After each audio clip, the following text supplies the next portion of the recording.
I didn't cheat, so I don't know what happened to those who did, but depending on the class, they would either get a 0 for the assignment or a plagiarism citation, so they got one of those. But I wasn't done yet. I began studying relentlessly for the midterm. This class was difficult, and no one was expecting anyone to score over 75%, so all my classmates figured the weight of the test would be adjusted. My plan was to wreck the curve and deny everyone the adjusted weight by producing a sufficiently high score. I recruited a classmate who hadn't stolen my work to study with. Together, we aimed to score high enough that our professor couldn't adjust the weight of the midterm. Fast forward to test day, and I'm ready to go. I know since most of the students are business majors, they need 70% to pass the class because it's a required course. Hurting them on the midterm will go a long way in helping drop their grades.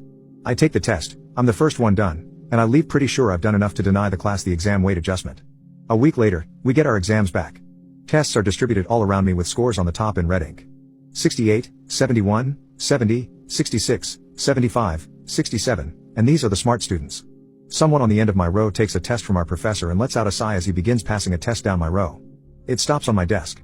93%. I've won.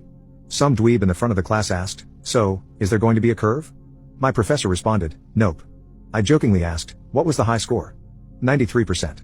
Average score for the exam was 71, so a good number of people didn't get a passing score. Maybe they made up for it on the final and passed, but I don't care. That is what I call a freaking win.